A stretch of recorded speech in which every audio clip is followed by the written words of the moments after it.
राष्ट्रे सोमनाथम, जहां प्रकाश का जन्म हुआ वो प्रभास है।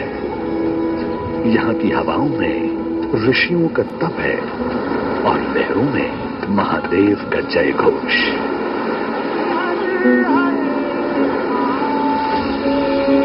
जहां चंद्रमा ने अपना खोया हुआ तेज पुनः पाया, जहां हरि और हर एक हो जाते हैं, हिरण, कपिला और सरस्वती का त्रिवेणी संगम।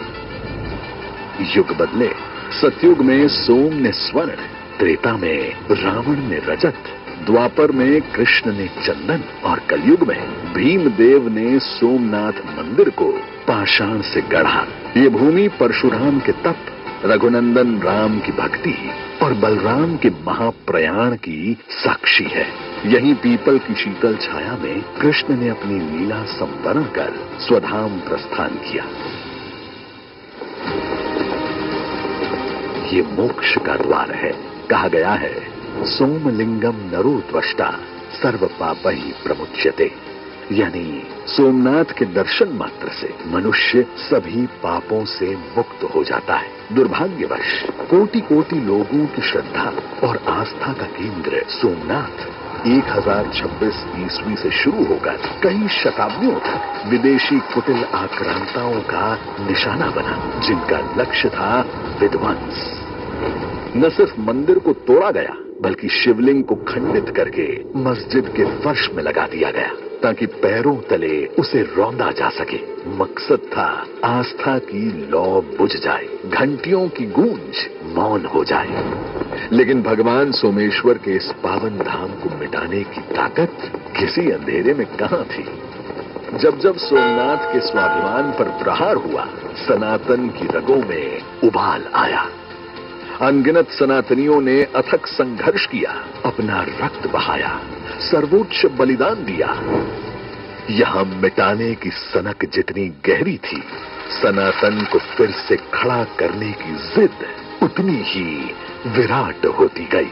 हर प्रहार ने हमारे संकल्प को हिमालय जैसी दृढ़ता दी। 1000 साल के बाद आज इतिहास काले पन्नों को नहीं, बल्कि उस अटूट सृजन शक्ति को याद करता है जिसमें देवी अहिल्याबाई होलकर की आस्था और सरदार पटेल का फौलादी संकल्प शामिल है, जो क्रूरता की तलवारों पर भगवान शिव के त्रिशूल का जय घोष है। संयोग से 2026 का ये वर्ष वर्तमान सोमनाथ मंदिर के पुनर्निर्माण के 75 वर्ष पूरे होने का भी वर्ष है। आज उसी अटूट इच्छा शक्ति के साथ प्रधानमंत्री श्री नरेंद्र मोदी के नेतृत्व में सोमनाथ का वैभव, आधुनिकता और सुविधाओं के नए आयाम छू रहा है। भगवान सोमनाथ की कृपा अवतीर्ण होती है, कृपा के भंडार खुल जाते हैं। जय सोमनाथ। ये केवल विकास नहीं, हमारी विरासत का विस्तार है। अतीत के आक्रमणकारी आज समय की धूल है, जबकि सोमनाथ आज भी अपनी आशा बिखेरता प्रकाशमान खड़ा है। हम देश के अतीत से जो सीखना चाहते हैं, सोमनाथ जैसे आस्था और संस्कृति के स्थल उसके अहम केंद्र हैं।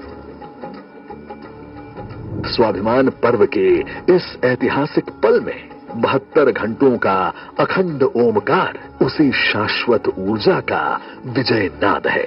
श्री सोमनाथ के शौर्य और श्रद्धा की ये गाथा तब तक गूंजेगी जब तक समुद्र में लहरें उठती रहेंगी, क्योंकि सोमनाथ भारत का विराट स्वाभिमान है। सोमनाथ अडिग है, सनातन चिरंजीवी है। जय श्री सोमनाथ।